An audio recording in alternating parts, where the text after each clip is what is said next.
Welcome to Peace, Love, Liberty Radio, live from PorcFest, or at least recorded live from PorcFest with a studio audience. It's a very small studio audience because, well, partly because it's Friday and partly because there are a bunch of other things going on.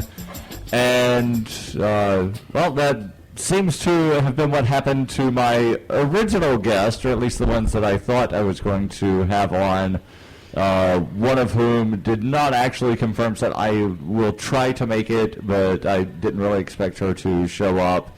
But it would have been nice if she would have shown up. Jeffrey Tucker had said that he would be on, but then I just heard recently that apparently he has already left the Porcupine Freedom Festival. So I have Suzanna Nope, the voice that you have heard read the questions to me on Monday and Wednesday.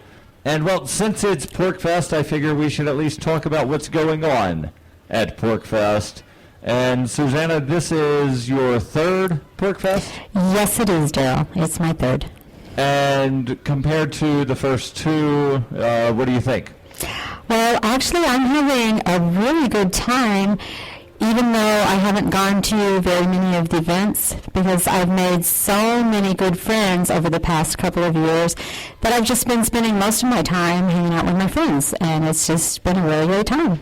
Now that it's not raining anymore. Now, there was one presentation that I know that you went to yesterday because I was the one giving the presentation. It was How to Be the Media. And originally I had planned to open that up to questions and answers, but I spoke the entire time. And when I said, okay, I'm opening the floor to questions, someone off to the side said, no, you're not. You have 30 seconds. Please get off the stage because the next event has to happen. So there was that event, and I need to get with the guy that had the video camera so that I can get that video and put just the audio of that up online. That way anybody that was not able to attend can at least hear the audio before the video is put out. And then there was some kind of dance party that happened last night that actually kept you awake? Yeah, it wasn't an official event for PorcFest. What I was told is that it was happening down in the adult section of the RV section of the park, and it was so loud that it was keeping me awake clear on the other side of the campground, and apparently a lot of other people as well. And what is some of the stuff that's coming up that you're looking forward to? I'm looking forward to tonight at midnight, tonight being Friday. There's going to be another pork roast. And no, we're not taking the part of a pig and roasting it on a fire, although there is plenty of pork that could be consumed. It's a porcupine roast, and we are roasting Mark Edge tonight. And I'm honored to be one of the roasters for that. I'm joining Adam Kokesh, who's roast master, Carla Garrick, Brett Venat, Lauren Rumpler, a.k.a. Objectivist Girl, Julia Taransky, and someone whose name I just saw, and I have no clue who he is. Murdoch something or another. So, like, I still actually need to, sometime this afternoon, prepare for that. I've got some of my jokes written, but not completely. And why am I hearing music come through on here? This makes absolutely no sense. I'm pausing the recording to figure this out. So apologies on that. Apparently the studio equipment that I'm using was connected to the LRN studio back in Keene, New Hampshire. And, well, it's time, based on that clock, for a commercial break to begin for the whatever show is being live right now. So we were hearing the bumper music for that show. So that's fixed, and yes, you will actually hear me saying I'm going to stop recording momentarily to figure out what's going on.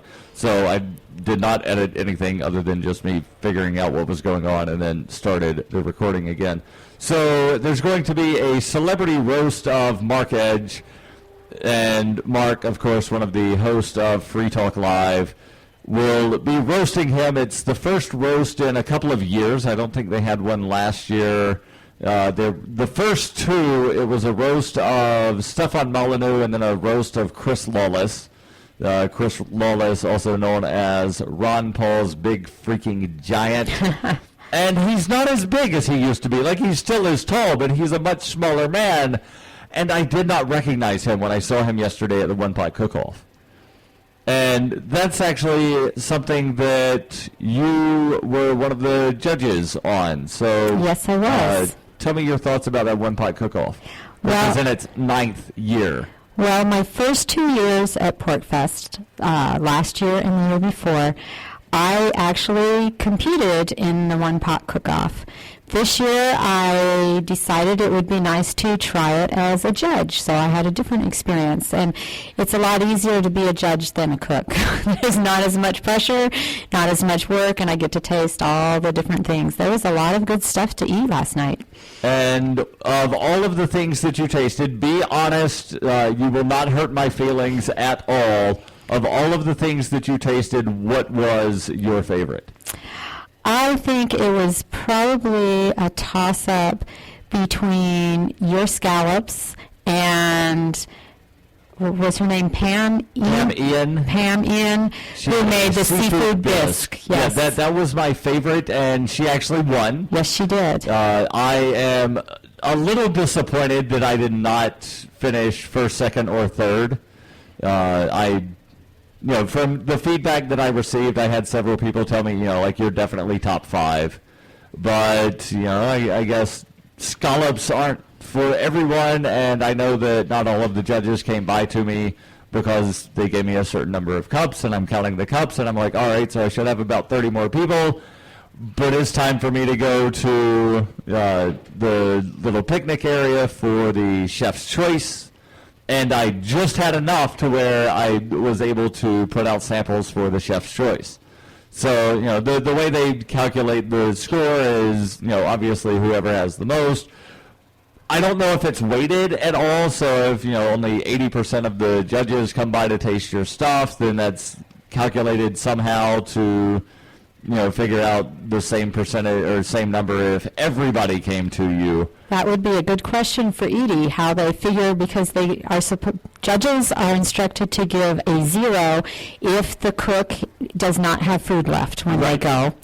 But they are instructed to leave the space blank if they choose not to eat the food of that judge. So I think there must be a way, and there must be a way that they weight it differently with blanks versus zeros.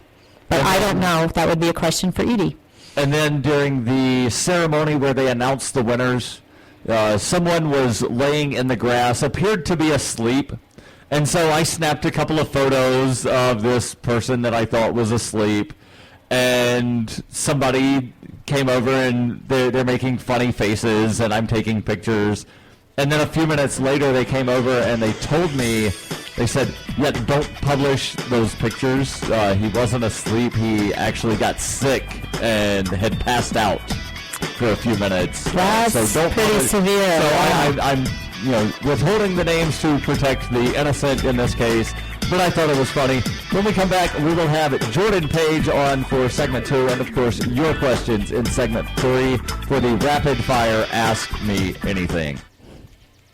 The Doublespeak Dictionary by Leslie Starr O'Hara satirizes the marked difference between the ideal of we the people and the reality of we the elite, while offering an insightful glimpse into the clockworks of the totalitarian mind. Ever irreverent but never irrelevant, the Doublespeak Dictionary serves as a subversive and humorous but timely reminder that the emperor has no clothes. The Doublespeak Dictionary is available from Amazon.com and all major bookstores. Bitcoin Not Bombs is a launching pad for nonprofits and social entrepreneurs into the financial freedom of the Bitcoin economy. Bitcoin Not Bombs offers premium publicity campaigns designed to facilitate an organization's adoption of Bitcoin as a payment system. Bitcoin Not Bombs is fully committed to being the hub of the nonprofit sector of the Bitcoin economy, maximizing the potential cross-promotion of all our clients and commercial partners. To learn more, visit bitcoinnotbombs.com. You can support FPP Radio by shopping online. Whether you're looking for precious metals, bitcoins, or books, you'll find that and more at shop.fppradio.com. Every purchase you make from one of my affiliates, like Namecheap, ExpressCoin, and Amazon at shop.fppradio.com helps fund FPP Radio. Or you can shop directly from FPP with Bitcoin in the Bitcoin store. That's shop.fppradio.com.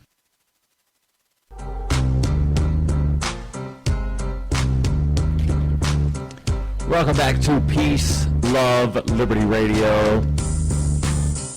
Online at fppradio.com. That's where you will find all of the archives for this show, as well as the other shows that I do, including a daily 5-minute newscast. And you would not believe how many people have stopped by the booth where I'm vending, and as soon as I say something, they say, I know that voice. You're the guy that tells me the price of silver, gold, and Bitcoin every morning. You must be Darryl. And I'm like, yes, I am. And then some of them buy things from me and others do not. But, it's nice to be recognized and noticed, and someone who is recognized and noticed pretty much everywhere he goes. Jordan Page is joining the show. And Jordan, it's been a long time since I've had you on the show. I think you were one of the last interviews that I did, if I can recall correctly, before I did the format change. And you're still doing this musician thing. Living the dream, traveling the country and singing about liberty. So how's it going for you? And making lots of babies. All right, because you believe in the Tom Woods philosophy of outbreed the statist. Yeah, this is our family motto.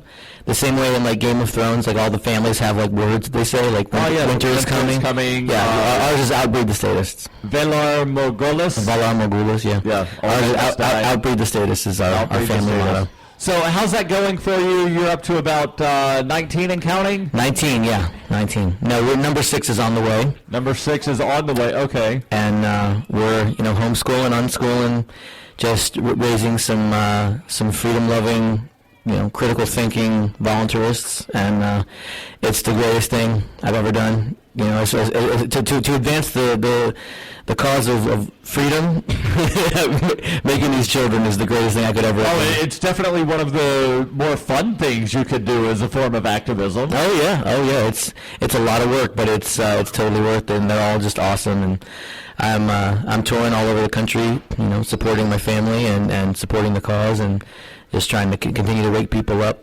I was having a conversation with somebody earlier today about how, like, at this PorcFest, there's so many people here that the folks of us that came in like 2006, 7, and 8, that we don't know these folks. A lot of them are Bitcoiners, things like that, and it's like a different vibe, and that's cool. Like I'm just so glad that they're here, Right. and we're bridging gaps here. But we were talking about how, why there aren't more of the old Ron Paul, revolutionaries here. And, I think that has to do with the fact that a lot of people were very wrapped up in Ron Paul and the cult of personality of Ron Paul. Right. And it was about him for them. And now that he's gone, it's not, they've gone home kind of thing. For me, I woke up about a year and a half before I ever heard or met Ron Paul for the first time, and so it wasn't about him for me. He just happened to be the perfect person for me to support and work with, and it was just a perfect storm, that whole thing. But the people who are here because they care about issues, or they have causes that make sense to them, or they've got something to offer, or they're here to learn. I think that is exactly who we need joining this movement, and not just focusing all our attention on one person. Right. And something that I wanted to ask you about, a little birdie told me that you have some new music that I have never heard before. Oh yeah. And there might be a new album coming up in the future. What's the status of that? Well, I have enough new songs for 2 albums. Okay. So you're going to do one of these like 2 discs? No, I'll probably put out when the budget is completed, which it's not yet. But and I've been trying to get this put together for about 3 years now. But it's like having a family of 7 people. Right. It's hard to amass a great amount of money to do anything. But that's okay. But I'm working on the budget right now, and I'll probably record both albums at the same time and release them the same year. One in but probably 7-8 months apart. Okay. So when you say record at the same time, the first thing that popped into my head was the 2 sequels to The Matrix, where they filmed them both at the same time because they kind of have to go together. And I really liked both of them.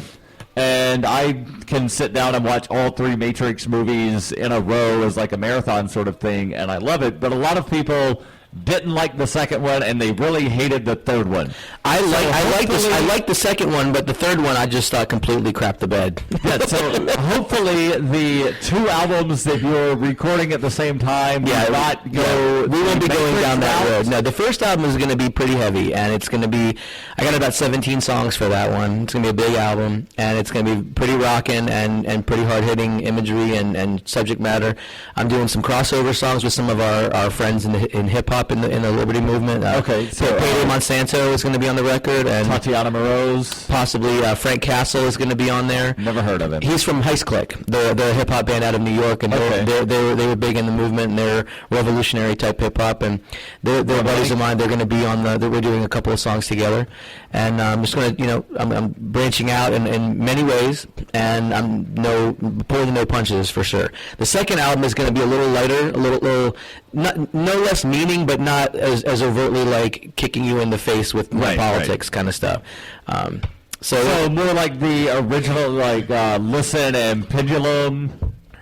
Oh no, those are still lyrically those are pretty hard hitting. But I'm gonna I've got some songs. They're hard hitting, but it's a smoother sort of sound than something like War Machine. Sure. But I love War Machine, and I need to talk to you off air about that song. So just remind me after the show to talk to you about War Machine, because I had mentioned about wanting to change up the intro of the show, and I think that song, there's a certain part where the lyric is just wonderful, but I wish that there was some instrumental after that lyric part, so I need to talk to you, see if we can work something out on that.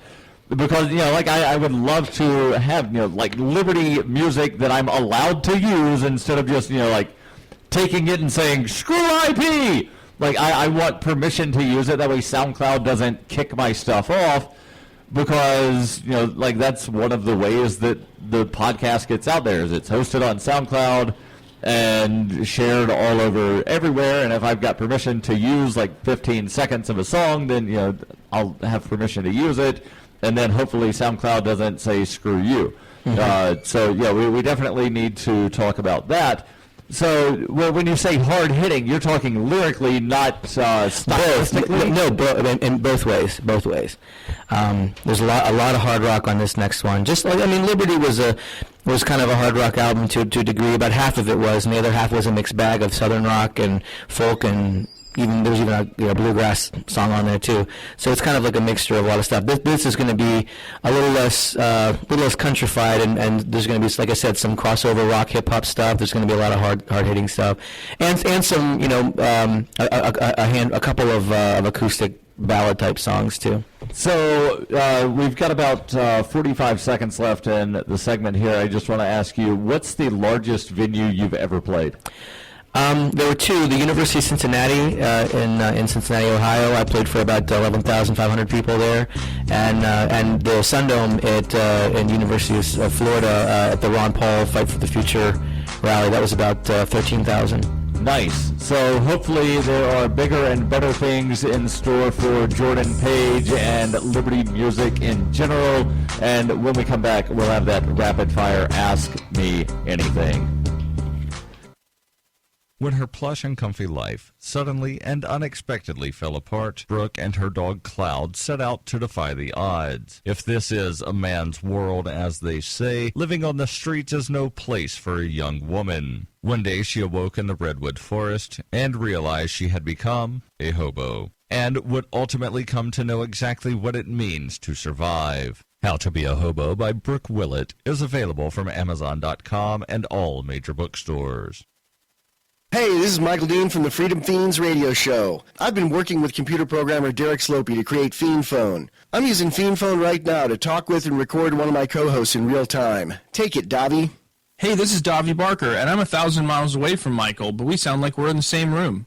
We sure do, Davi. So, Davi, please tell the nice people more about Fiend Phone. Fiend Phone is free, open-source software that opens up a global world of possibilities for collaborative, high-quality remote voice media production, and I'm digging it. People can try the Windows beta version of Fiend Phone right now at fiendphone.com. But we're also raising money to vastly improve Fiend Phone and vastly improve independent talk media worldwide. So go to fiendphone.com to help out. Who will build the audio roads? We will, with your help. That's fiendphone.com. FEENPHONE.com. Foxtrot, Echo, Echo, November, phone.com. Fiend Phone. I never knew remote audio could be this good.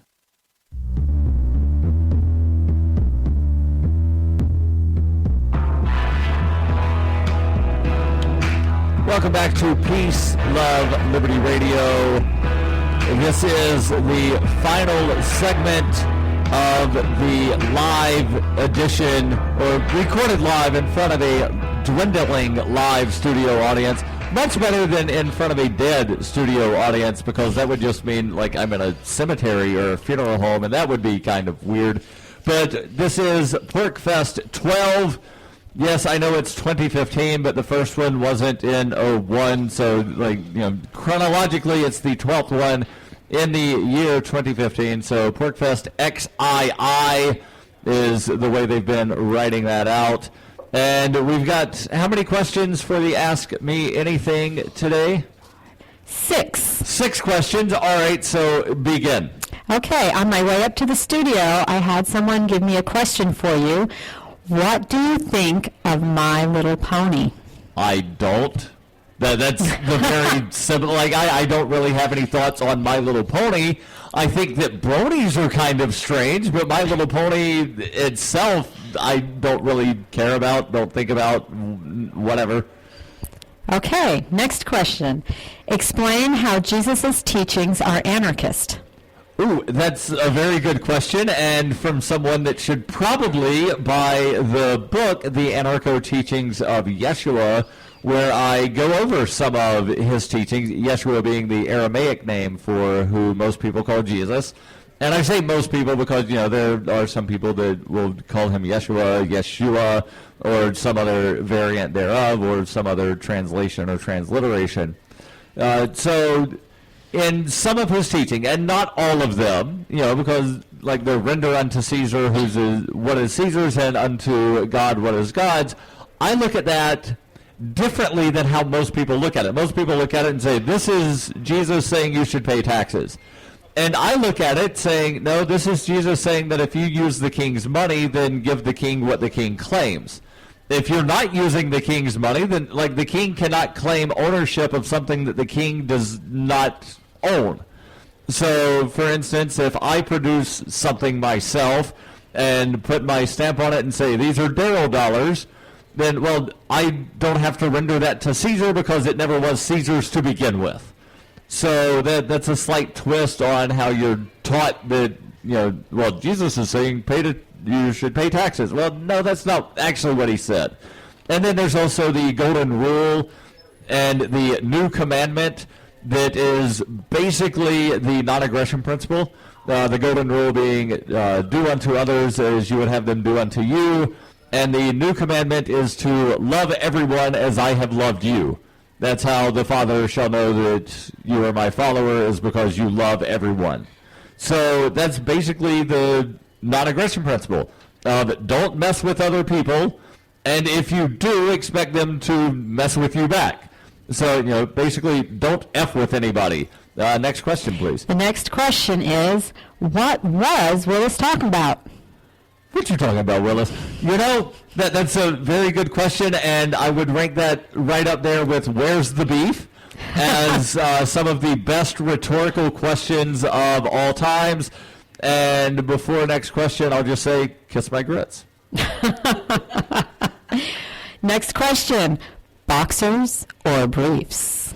When I am not going commando, I wear briefs. It all depends on the situation.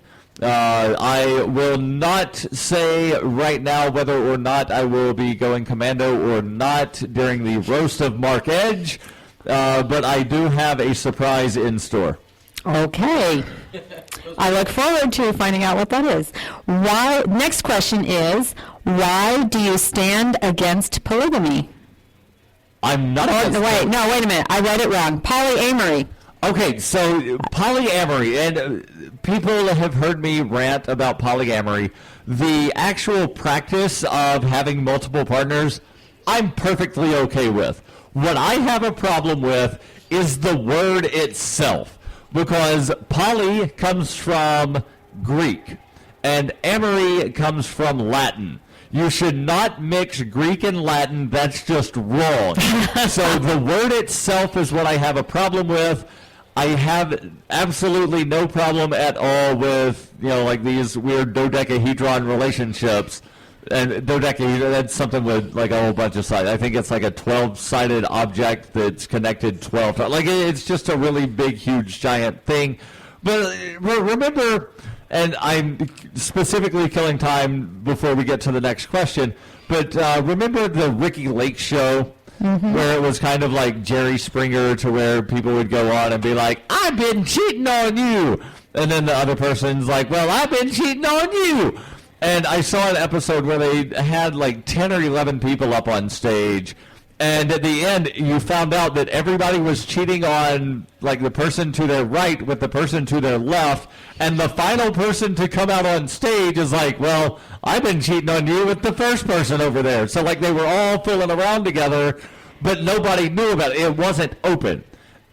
I have a serious problem with that, with people that are, like they're being emotionally dishonest by saying you're the only one, but then there's somebody else.